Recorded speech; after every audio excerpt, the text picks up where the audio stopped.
Hoje nós vamos falar absolutamente tudo a respeito de formação de gelo. Certamente, se você falou de aviação nos últimos 45 dias, você deve ter falado de formação de gelo. Foi um assunto que esteve aí muito em alta, sobretudo por conta do acidente da Voo-Pass. Mas quais são os mitos, quais são as verdades em relação à formação de gelo? Será que gelo é realmente perigoso para a aviação? Bom, formação de gelo, ela não é de fato perigosa para a aviação. Vamos entender um pouco o que acontece. Formação de gelo acontece sobretudo em nuvens desse tipo, que nós chamamos de cumulonimbus. É uma nuvem que tem uma região que está acima do ponto de congelamento e logo depois uma região onde congela. Essa massa de ar que ela sobe com a temperatura leva umidade. E essa umidade, quando chega nessa região, começa a formar bolas de gelo, pequenas bolas de gelo que vão descendo porque ficam pesadas e encontram mais água. E a camada de ar quente sobe ela de novo e ela vai criando bolas de gelo cada vez maiores. Algumas dessas bolas acabam até se desprendendo e caem na terra, o que nós chamamos como chuva de granizo. Mas estas bolas imensas de gelo que ficam suspensas no ar, estas sim são muito perigosas para a aviação, até porque são bolas que têm aí o tamanho de bolas de tênis, são bem grandes e a gente sabe que quando a aeronave encontra com gelo deste tipo, acaba tendo danos gravíssimos como esse daqui. Mas então, como que eu digo que isso não é perigoso? Bom, não é perigoso porque nós temos condição de desviar disso, ou seja, existe o sistema de radar meteorológico dos aviões que funciona da seguinte forma. Existe uma antena aqui na frente do avião que está conectada a alguns computadores.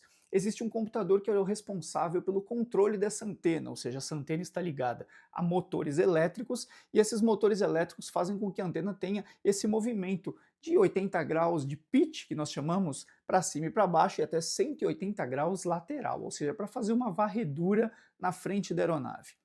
Existe também um outro computador, que é quem manda, através dessa antena, impulsos eletromagnéticos. E esses impulsos, eles vão através dessa antena e são jogados para frente da aeronave através do radome, essa parte da frente do avião. E esses impulsos, então, são jogados naquela área de varredura, e caso a gente tenha alguma formação de gelo, a gente vai detectar. Por quê? Porque se não tiver nada, simplesmente o sinal vai embora. Mas se a gente encontrar alguma formação, essa formação, esse sinal vai bater e vai voltar, e a gente consegue então, batendo o sinal, saber pelo menos a direção, onde está esta formação. Também, claro, a gente consegue calcular qual é a distância, afinal, o impulso eletromagnético ele sai, bate na formação, volta e a gente calcula esse tempo. Então a gente calcula a direção de onde está essa formação e calcula também a distância e também qual é a intensidade. Afinal, se nós tivermos formações pesadas, o sinal vai bater e volta bastante sinal, porque tem muita coisa, tem gelo, tem uma região sólida, o sinal bate e volta. Se a gente encontrar uma região um pouco mais leve, esse sinal ele acaba voltando mais fraco, mas a gente consegue pegar as gotículas de água. Portanto, no radar meteorológico da aeronave, a gente consegue ver isso com diferentes cores. Por exemplo, a gente vê formações. Se for na cor verde, a gente sabe que é uma formação um pouco mais leve. Amarela, um pouco mais intensa, média. Vermelho, uma formação pesada. E magenta, já de muita turbulência. Ou seja, essas são as cores que vão indicar qual é a densidade da água. Se a água estiver numa densidade mais fraca, significa que não tem tanta formação de gelo assim, ou só água. Se já estiver numa formação mais densa, significa que a gente tem formação de gelo e a gente, claro, vai evitar esse tipo de formação. Por isso que eu digo que isso não é tão perigoso, porque a gente consegue desviar dessas condições. Agora, existe uma condição que é ainda mais perigosa, que é a condição de água. Sim, água no estado líquido, mas é um tipo de água que ela está quase congelando. Como assim quase congelando? Você já colocou uma garrafa d'água no freezer, por exemplo, e retirou ela pouco antes dela congelar? E de repente, às vezes só encostando na garrafa, ou de repente batendo essa garrafa em uma mesa, por exemplo, a gente vê que a água ela congela rapidamente. O que é isso? É uma água que está abaixo de 0 graus, mas ainda não congelou. Se eu perguntar para você qual a temperatura de congelamento da água, provavelmente você vai responder 0 °C, e não está errado. Mas 0 °C é o ponto de congelamento se tiver alguma coisa que perturbe essa água. Se estiver numa condição completamente estável, a água consegue ficar abaixo de zero, mas não congelar, só aguardando alguma coisa para causar esse distúrbio e assim congelar. O problema é que essas gotículas de água, quando elas estão suspensas no ar e estão abaixo de zero, elas estão só aguardando alguma coisa fazer esse distúrbio. E o que é que pode ser essa coisa? Pode ser justamente a sua aeronave. Você pode encontrar com essa área de umidade e de repente, pum, gelo, formação de gelo instantânea. Por quê? Porque a aeronave está em alta altitude, ou seja, ela está gelada e ela encontra essas moléculas de água ou essas gotículas de água suspensas no ar, prontas para encostar em alguma coisa e formar gelo. Esse é o perigo, é encontrar esse tipo de formação. É claro que esse tipo de formação ele necessita de uma condição meteorológica muito específica. São temperaturas muito específicas porque a gente precisa ter umidade e temperatura. Portanto, nas aeronaves a gente tem um indicador que a gente vê exatamente qual é a temperatura. Só que se você reparar, nós temos dois tipos de temperatura, o TAT, que é o Total Air Temperature, e o SAT, que é o Static Air Temperature. Temperatura total, temperatura estática. Qual que é a diferença, hein? Temperatura total, a gente leva em consideração que a aeronave, quando ela está voando, ela encontra uma massa de ar e aí ela tem uma região de atrito. Ou seja, o próprio avião empurra essa massa de ar e quando a gente comprime um fluido, e o ar é um fluido, esse fluido ele tende a esquentar. Então o avião voando, toda essa região que está próxima da fuselagem, ela está sendo comprimida. Então esse ar esquenta, ele está mais quente do que a temperatura ambiente. Então, quando a gente lê Total Air Temperature, quer dizer que a gente está lendo a temperatura desse ar comprimido, próximo da fuselagem, e não o ar mais distante, que seria o ar ambiente. Portanto, toda vez que a gente vê o Total Air Temperature, vem deste sensor, um sensor colado na fuselagem, portanto, que capta justamente essa temperatura com o ar comprimido. Normalmente mais quente, ou seja, o Total Air Temperature é mais quente do que o Static Air Temperature. E quando que a gente tem essa condição ideal de formação de gelo? Toda vez que o seu TAT estiver abaixo de 10 graus positivos. Lembrando que 10 graus positivo é o Total Air Temperature, ou seja, a gente pode ter uma condição de temperaturas negativas, mas com o impacto do avião no ar, com essa pressão nas moléculas de ar, isso esquenta e aí a gente lê 8, 9, 10 graus positivos, mas a temperatura está negativa. E uma outra coisa importante, o SAT, o Static Air Temperature, não pode estar mais frio do que menos 40. Então a gente tem que ter essa combinação aí, nesse range, nessa janela de SAT acima de 40, de menos 40, na verdade, e o TAT abaixo de 10 graus Celsius positivo.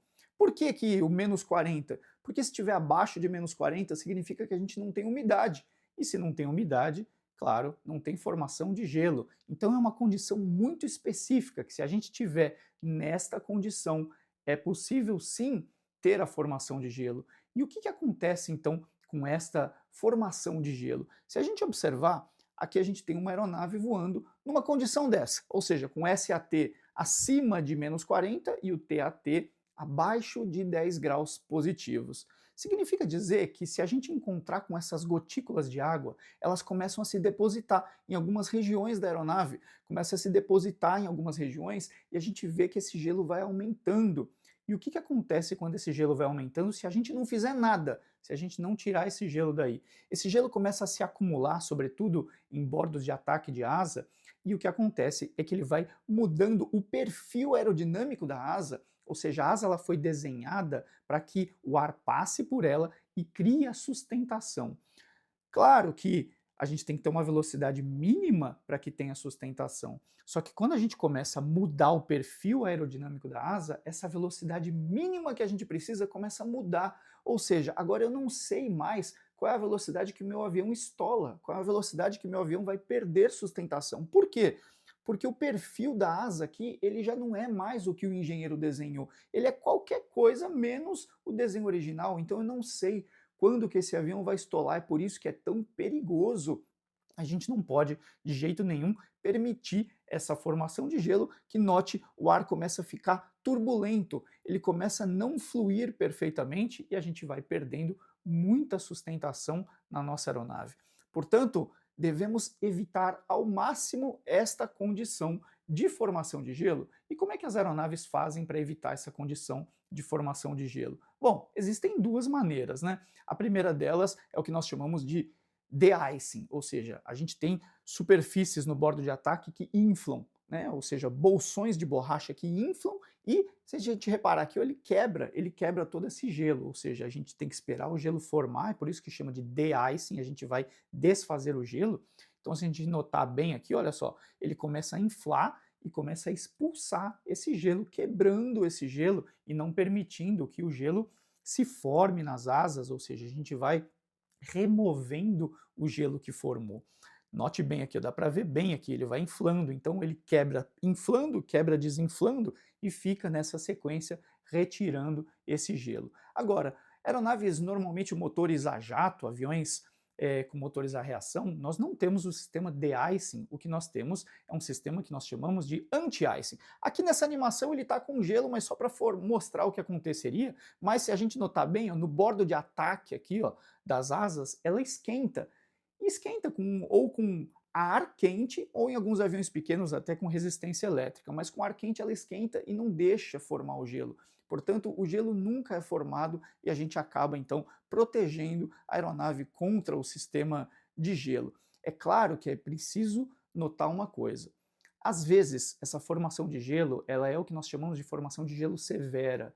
Isso significa dizer que mesmo a gente quebrando o gelo, a gente está ainda formando gelo em cima das asas. Significa dizer que não adianta, você pode tentar quebrar o gelo e o gelo vai se formando cada vez mais. Quebra, volta e a gente não consegue mais quebrar o gelo vai acumulando. Isso nós chamamos de formação de gelo severa. E nesse caso é emergência. Mayday, mayday, mayday e desce. Por que desce? Porque assim a gente aumenta o TAT, e o TAT, a Total Air Temperature, vai ser acima dos 10 graus e, portanto, não terá formação de gelo. Isso é uma condição interessante. Você sabia que é possível sair de uma formação de gelo acelerando a aeronave? Pois é, não é usual, mas é possível. Se você tiver numa condição de formação de gelo e o seu TAT for, por exemplo, 9 graus, você está muito próximo da barreira onde a formação de gelo não acontece mais. Por isso, é possível acelerar a aeronave, fazer com que a pressão sobre as moléculas de ar aumente, aumentando assim o TAT, o Total Air Temperature, e saindo da condição de gelo. É uma condição possível, existe. Agora, se a gente observar, aonde é que nós temos esse tipo de proteção na nossa aeronave, hein? Se a gente olha bem assim, um avião, onde tem proteção contra formação de gelo? É importante a gente ver o seguinte, existem regiões críticas, como, por exemplo, os para-brisas. Então, o para-brisa, claro, ele tem uma resistência elétrica que vai impedir a formação de gelo. Mas existe também o bordo de ataque dos motores. Então, o bordo de ataque dos motores, eles também são aquecidos para evitar essa formação de gelo. E também, obviamente, nós temos o bordo de ataque das asas. Então, as asas também são aquecidas para evitar essa formação de gelo. Sem contar, claro, com sensores, antenas, tudo isso tem um aquecimento elétrico para também evitar essa formação de gelo. Se você notar bem, só a cauda da aeronave não tem. Por quê? Bom, existem aviões que têm, mas a grande maioria deles que tem motores nas asas, o próprio ar quente que sai dos motores esquenta a região da empenagem e não permite assim a formação de gelo. Mas você sabia que existem algumas áreas da aeronave que não possuem anti-icing e que ainda assim pode formar gelo? Pois é, existe, por exemplo, aeronaves que tem na ponta da asa aqui o winglet, aquela ponta de asa levantada. Bom, o Winglet, na maioria dos casos, não tem anti-icing. Como é que funciona então isso daí? Ele forma gelo, e é por isso que a Airbus, por exemplo, ela tem um sistema de borracha, é um sistema de polímero que ela cola em aviões de teste em regiões que não possuem sistema de anti-icing, justamente para simular a formação máxima de gelo, para que a gente veja qual é a reação aerodinâmica da aeronave em voo. Então, todo voo de teste da Airbus, os aviões decolam com estas borrachas, esses polímeros colados para simular a formação de gelo, justamente para a gente ver como o avião se comporta nessas condições. Você sabia de todas essas informações aí a respeito de formação de gelo, o que é de fato perigoso ou não? Aproveita, se você já está aqui até agora neste vídeo, ainda não se inscreveu, se inscreva. Este aqui é o meu canal do YouTube, onde eu vou trazer sempre informações relevantes sobre a aviação. Aproveita e deixa o seu comentário para você dizer aí, você já sabia de todas essas questões que envolvem a formação de gelo e o risco para as aeronaves? Deixa aqui nos comentários que eu quero saber. Um grande abraço e até a próxima.